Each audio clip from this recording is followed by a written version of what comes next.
please let us know that you have made that commitment to Christ tonight. Mm-hmm.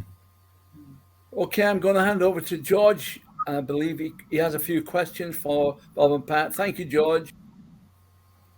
Thank you, Alan. Thank you, Bob, and thank you, Pat. I've got lots of questions actually, because I mean, you told us how you came to know Jesus, both of you, and you gave us a little bit about how you met and everything like that. But what kind of a life did you have before you met Jesus?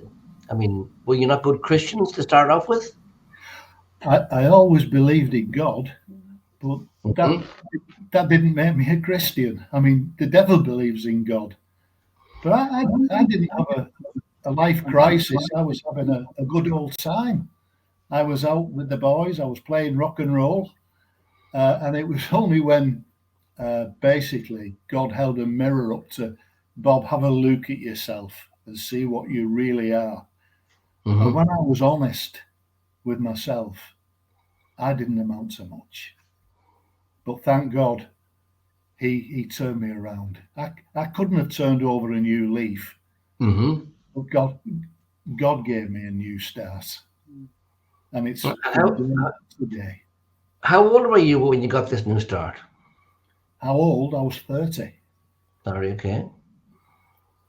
So I'm now 74. Excellent, praise God. And what about you, Pat? I mean, you of course, you were a young bride, and your husband was killed at 19 years of age, and you had a young child. I mean, how did you feel when all this happened? I mean, surely, did you feel your world had collapsed? Yeah, actually, I did. It's a horrible feeling because it's like you've nothing to stand on. It's just that the whole world had gone, and it's like in a really bad place because you're in shock. I was in shock. I didn't know what to do next. My husband had gone. Now what do I do? And I got Tracy. And I honestly thought, I'll be truthfully, I honestly thought I'd done something wrong. I thought God was punishing me. That's the truth. And what was it that made you think you'd done? Sorry? So what was it that made you think you'd done something wrong? Because Tony had been killed, taken away. So, praying for my little girl, I'm sure it was the shock, I think, because I was left alone, basically, with Tracy. I didn't know where I was going to go, what I was going to do. And how did you manage? How did you manage to cope through all of that before you met Bob? Took every day as it came. I had to take every day as it came. I came home to my mum and dad. I had a flat in London. But I kept coming home to my mum and dad because I just so lost. I didn't know what to do. It was horrible. And did you consider praying at that time? I prayed, and I did pray, but I didn't understand why. And I just thought God had switched off at the time because I was literally lost. I got a broken heart. I was lost. Of course, then came the fateful day when you decided to change your car, and you met Bob. Oh yeah, did you say anything new? Me too. Yeah. So how did that first meeting go then? It was comical, really, because what happened was that she bought this car. Okay. And then she came back the day after and said it's making a noise. So I went out in it. See, to this day. Anyway, I went out in the car and listened to it, and I couldn't hear anything. So I said, I'm sorry, I can't hear it. So she came back the day after, and it's still making a noise. So I went out in it again and couldn't hear anything. And this believe it or not, this happened again. And I said, come on, we'll both go out and you can tell me when it does it. So we went out and it didn't make a noise. Now, I was a very, very cocky is the word that we use in this area. Yes, he I was. was in my mid-20s. I had long hair. I had a lovely handlebar moustache. I was in a Been there. and There's more. forgive me. I said to her, I said, Luke, if you want me to take you out, just say the word. And Bill, that's the truth. And we started dating. I mean, how modest was I? You know, I was Elvis Presley to me. But anyway, we started dating, and we were in love, and we got married, and that was the end of it. We got married, and we've had ups and downs along the way. I retired from the shop because I had a cancer scare.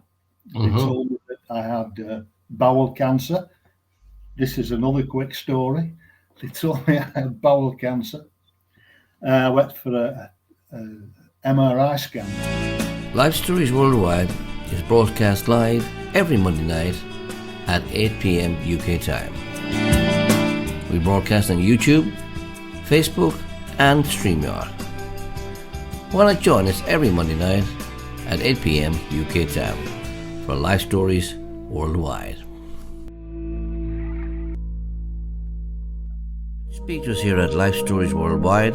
You can simply by dialing +44 7943 550287. Call us now. And the guy said, yeah, he said, it's some kind of cancer. He said, how do you feel about that? I said, well, I've had better days. I've had better days.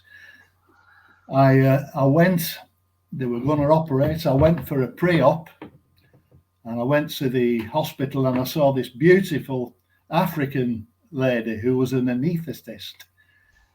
And I asked her what part of Africa she was from, and she said, why? I said, I've been to Malawi, I've been to Kenya a few times. And she said, what were you doing there? And I shared that we were out on missions.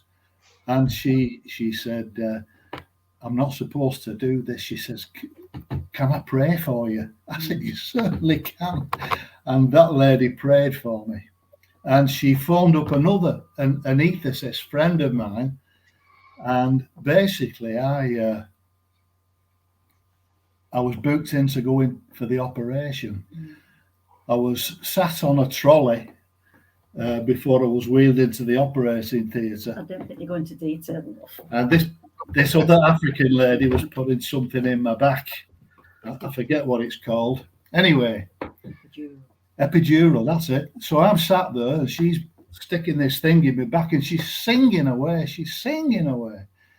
And I said, you sound happy today, dear. And she says, yes, and you know why. I thought, she's singing in tongues. So we both sat there in the operating theatre waiting to go in, and we're both singing away. And there's another couple of guys looking at us as though we've lost our heads, but we're singing away anyway. So she said to me, a beautiful Christian lady, she said, is there anything you want me to pray for before I put you to sleep? I said, yeah, just pray that I don't have to have a stoma, which is the bag. Okay. Prostate cancer, not prostate cancer, it was bowel cancer. Anyway, cut another very long story short, hers was the first face I saw when I woke up. And she said, praise God, she says, no stoma, you are going to be well. And she came in her own time and visited me in hospital, and she prayed for me, and boy did she pray for me. Wow. Yeah. So that's just another little add-on. No, God's so good. Just want to come to Pat. Pat, if you can lean a little across a little bit so we can see you, please. Now, I just want to ask you, was this your ploy to get a date when you said there was a noise in the car? No, because when I was absolutely terrified. Were you? Yeah, I was so scared because I wasn't expecting anything like that. Because I thought, well, who'd want a woman with a child? Mm-hmm. And then when he asked me, that's when his boss told him off. Oh. So how did you feel then when he did ask you? It's good. Good, but you still went out with him.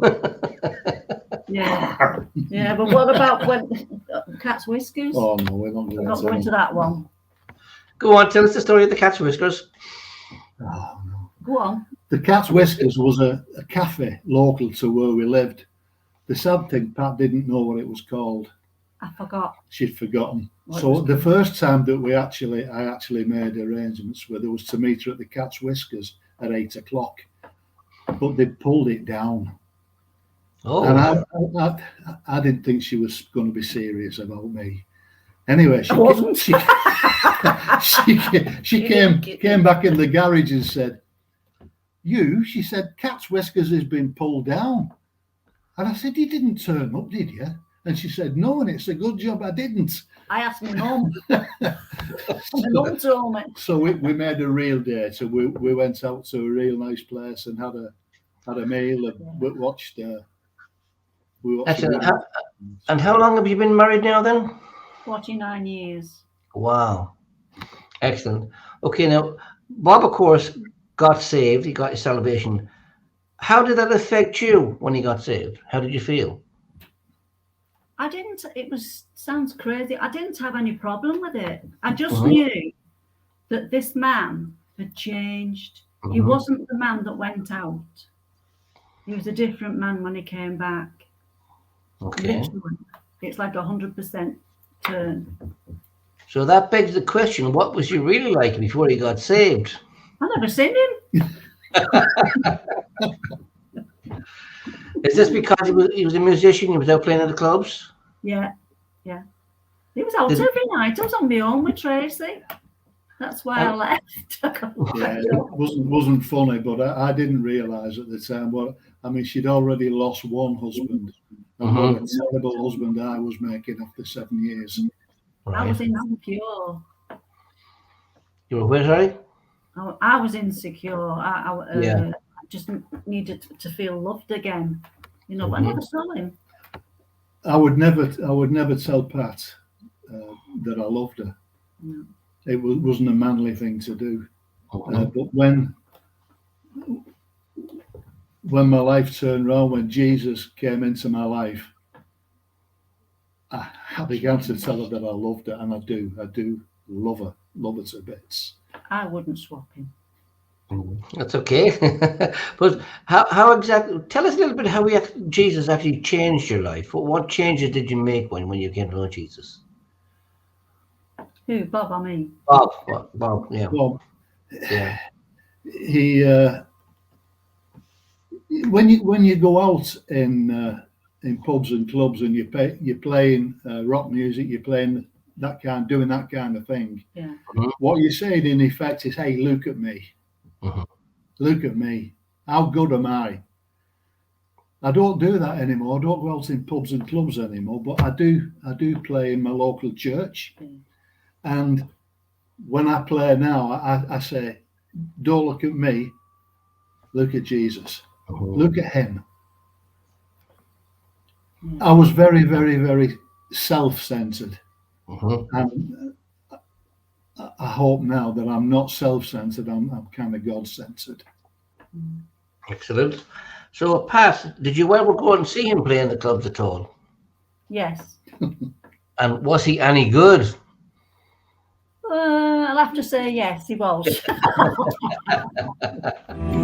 It's very easy to subscribe to our YouTube channel, Life Stories at Lunch, to receive notifications of when we are live.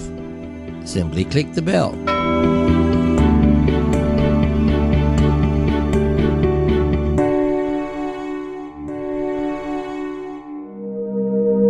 If you would like to contact us here at Life Stories Worldwide, you can.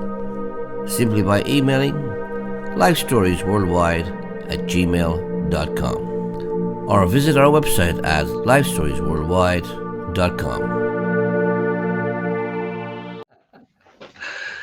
So you were a musician and your life changed. And so how long afterwards then, Pat, did you come to know Jesus as your Saviour? I watched Bob for a year. I always believed it in God and that because I was my mum when I was a little girl, kneeling at the side of the bed. But it was a Yeah. year. It was a year after I watched him. To be honest, I watched him like a hawk to see Right.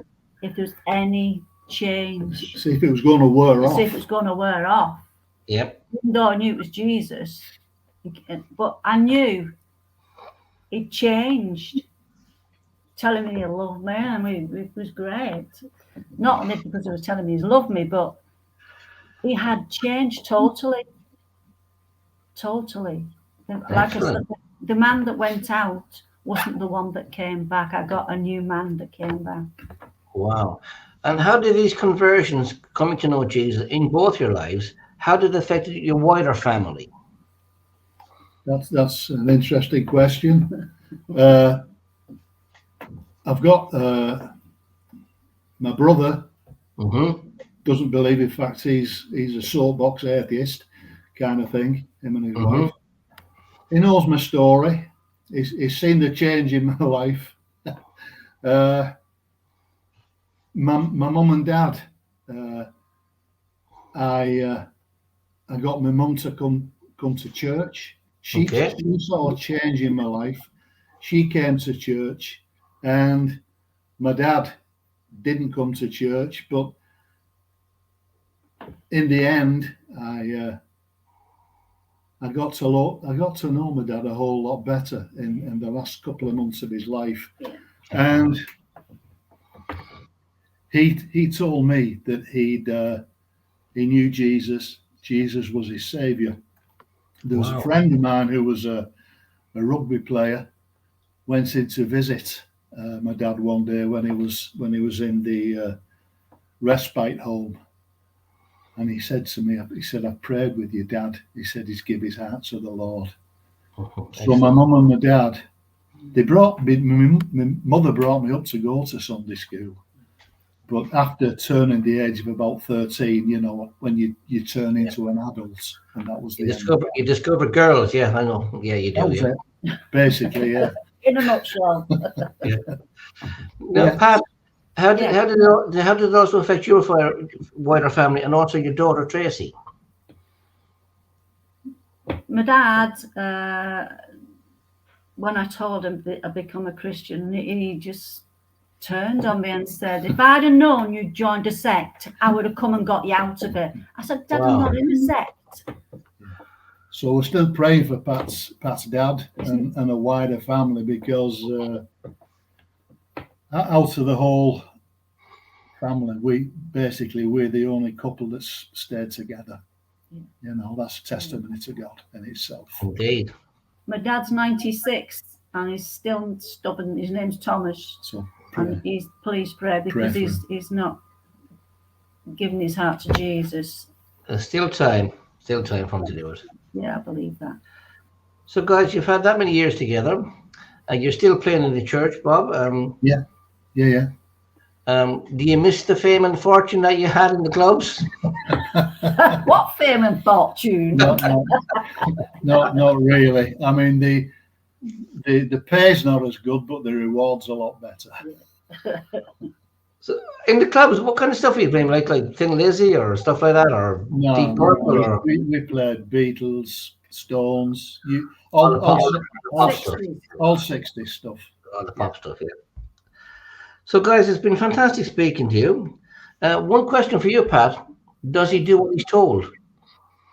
Not always. I try. Make it. It doesn't work.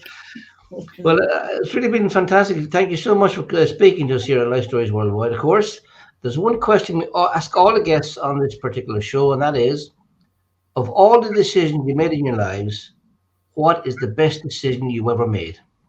Jesus, giving my heart to the Lord. It's in the best place. There's no life without Jesus. No. That's all. That's the finest decision. Excellent. Thank you so much for speaking to us here at Life Stories Worldwide. And with that, I'm going to bring my brother Alan back in. Well, thank you, George. And thank you, Bob and Pat, for being so patient with George. And thank you so much for sharing tonight. It's been lovely hearing your story.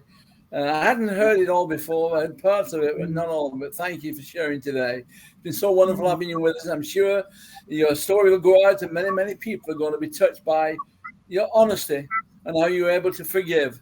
And I ask may other people be willing to forgive too, people who've hurt them. So thank you so much for being with us. Thank you, George. Thank you, Howard. Can I invite all of you who are watching to join us again next week, 8 o'clock on lifestoriesworldwide.com, Life Stories Worldwide. Come and watch our story next week. Next week is Debbie Coulomb from Rotherham. She says she had a roller coaster of her life. She got involved in drugs at the age of 13 and was subject to much abuse. But you can hear next week how Debbie, her life was completely transformed. Can I encourage you also to go to our website and look at all the things on the website, lifestoriesworldwide.com. Also to go to our YouTube channel, Life Stories at Lunch, and click on the subscription button and watch other stories. Tell your friends also to watch these stories every Monday on Life Stories Worldwide. So thank you so much for being with us. May God bless you. May you know the peace of God which passes all human understanding. And may the joy of Jesus fill your hearts. Bye, everyone. If you would like to contact us here at Life Stories Worldwide, you can. Simply by emailing lifestoriesworldwide@gmail.com or visit our website at lifestoriesworldwide.com.